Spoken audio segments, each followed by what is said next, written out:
Hello and welcome to my channel. Today I've got a super easy glam look for you, so let's get started.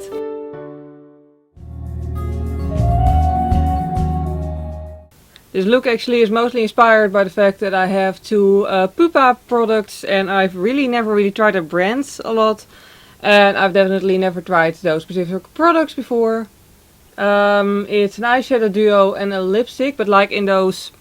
Okay, it could be perfect for Christmas, but considering how early in the year it is, we're just going to do this as an average glam look. But anyways, it's like, yeah, just the shades and like red lipstick. Perfect for a glam look. Next up, I'm going to go for a pale... Wow. Okay, half the time I need a hair clip to open these, but it opened. I'm surprised.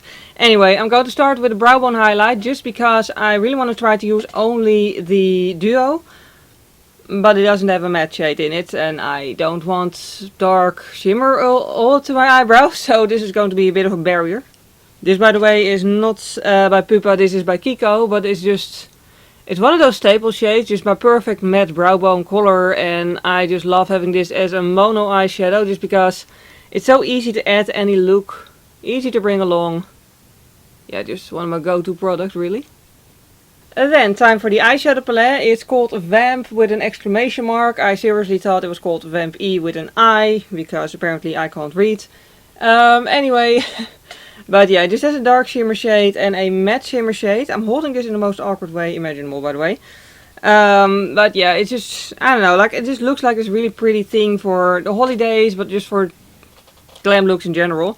But like I said, there's no matte shade in it. I do feel therefore that you do need another shade with it to really do a look with this, because otherwise you're just going to have just shimmer, and that's usually not the best way to go. Why does my base start creasing as soon as I look up? Anyway, so we're just going to try to do a full look other than the brow bone highlight with this.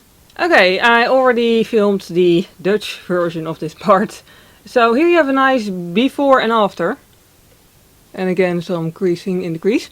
Anyway, wow, it's good. As you can tell, I'm making the same mistake as I did in the Dutch version and grabbing way too much product. It's like 5,000 times as opaque and pigmented as I thought it was. Like, I don't know why I thought it wouldn't be pigmented. Maybe because I always buy full eyeshadow palettes and not small dual eyeshadow palettes. I got this from a photographer, by the way.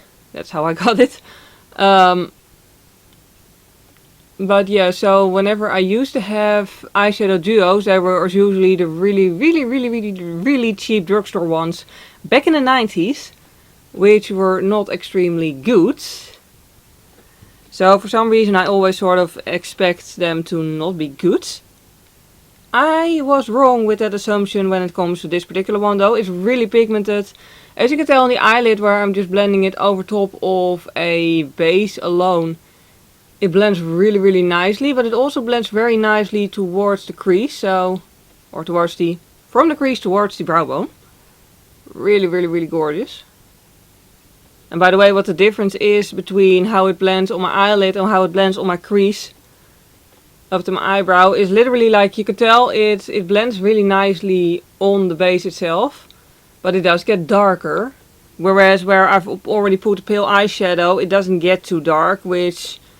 It just makes life a lot more easy, because if you make it dark first and then try to get it pale again, you are going to, you know, keep a shadow there. Whereas if you just make it light to begin with so it doesn't get too dark, you're good. It just saves a whole lot of time and effort. But anyway, as you can tell, it doesn't blend out as a full-on black glitter. It blends out not even as a colorless gray. It really does blend out like a blue, like...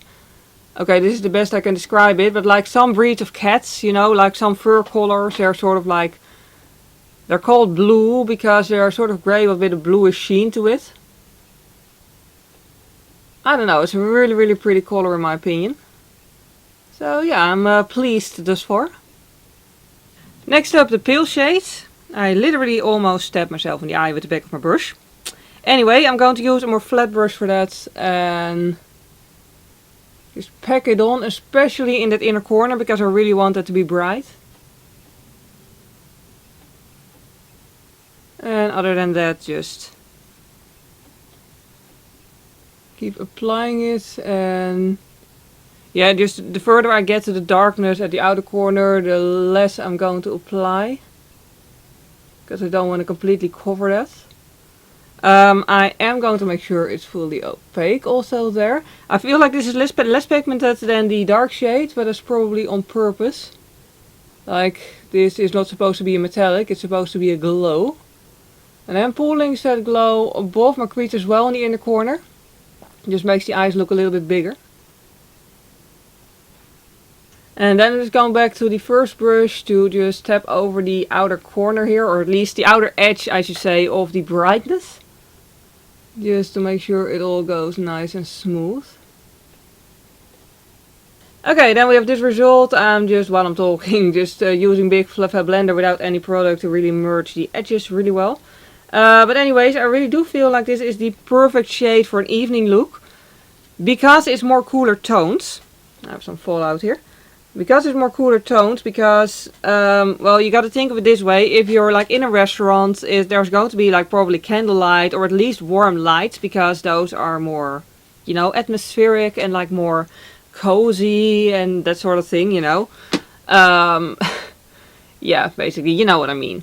But in warm lights, cool tones are just still going to stand out and look pretty, whereas warm tones are just going to sort of merge in with the light, and they might just disappear, or they might even look muddy if you're unlucky. So for an evening look, cool tones usually are the best way to go. So yeah, I feel like I really did put thought into it with this color combination. Anyway, I'm just going to put some eyeliner on top, and then the top part of the eyelid will be done.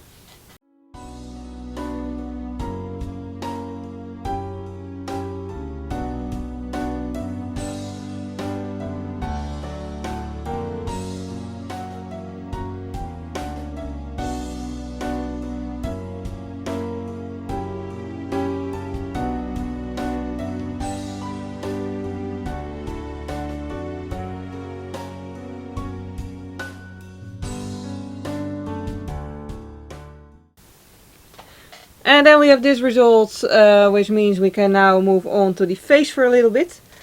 I am using foundation today, but I am using it with a beauty blender just because I want a more lightweight, soft effect. Well, mostly I just want a more lightweight feel. I don't want a feel of heaps of makeup on my face today. You could just go for a full coverage look though, if that's what you want. And a brush is, for a full coverage look, I feel a brush is better. But yeah, if you want more lightweight like me, use a sponge. And then some concealer. I'm using a paler concealer than I would normally use, just to get more of a highlighting effect.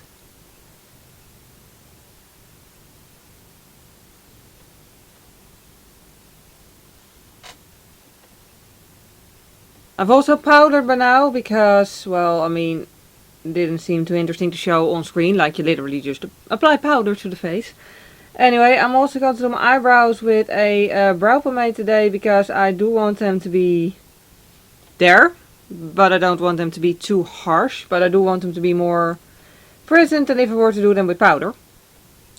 But yeah, just do your eyebrows however you want. Now I'm going to apply blush very carefully, because to bring warmth back in my face I'm going to use a red blush, and I'm very pale by nature and I don't want to look like I have really bad skin irritation instead of a nice healthy blush. So yeah, I'm just applying it very carefully, very sparingly, and just making sure that I blend it out really well. Also, I'm using a stippling brush, which also really helps. And I'm also using a highlighter that gives a warm glow.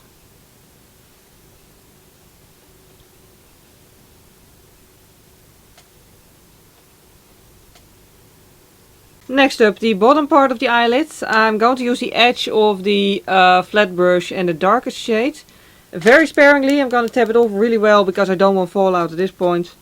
And I'm just applying it in my outer corner. Very carefully dragging it inwards. You could make this more smoky if that's what you're going for, but I really want to keep this sort of like a mild glam, you know.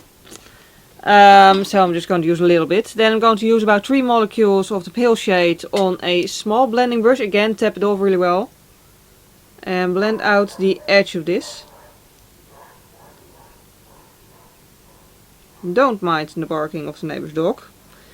Anyway, yeah, very carefully blend it out just so we get this nice soft result. Then for the lashes, you could totally go for falsies if you want, but I feel like just going for mascara instead, so I'm just going to go for mascara. Then just gonna apply some setting spray.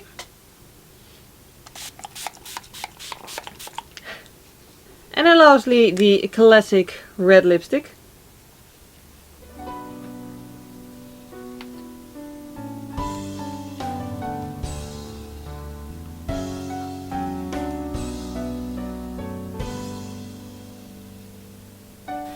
And we're left with the final results. Yeah, just as a mini review about the products. The eyeshadow palette, wow, like, well, eyeshadow duo is not really a palette. But anyway, it's really good. I love the color, I love the shimmer in it, I love how opaque it is, I love how well it blends. I'm actually really pleasantly surprised with how good this actually is. Basically this and a nude highlighting shade, and that's really all you need for a nice glam look. Just very nice also, I can imagine, for when you're traveling, or just if you don't want to use heaps and heaps of products. If you're looking for a few staples, this is definitely something I would recommend. And even if I used a shimmer shade in the crease, there's still a lot of depth in the look, which I really like. As far as the lipstick goes, I did apply it a little bit thickly, so it would probably be more comfortable if I didn't apply it so thick, but that's my own fault. The color is really pretty. It's a really beautiful classic red. Not too dark, not too light, just perfect in my opinion at least. Also it's very easy to apply. You can make it really nice and sharp on its own without needing a pencil. And it doesn't seem to transfer onto my teeth at all. Yeah, that looked really weird, but as you can tell, my teeth are still clean, which is really nice because it's just so awkward if you're out and about and then you suddenly realize there's been lipstick on my teeth for like half an hour, and it's just frustrating. Okay, I don't think you'll need to worry about it with this lipstick. It doesn't dry matte, it also doesn't dry extremely shiny. There's something like a velvety gloss. It's really nice. It looks really classy. So yeah, all in all, I'm very pleased with how this turned out. Just a perfect look for like candlelit dinners and that sort of stuff. If you enjoyed this video, by the way, please click the like button. It would really help you out because it makes YouTube suggest my video more often to new people. This chair is really creaky. Anyway, if you don't want to miss any of your future videos, you can always subscribe to my channel. I mostly do make tutorials, but I also do other videos whenever I feel like it. For now, as always, thank you very much for watching. I hope you have a wonderful day and I hope to see you next time. Bye!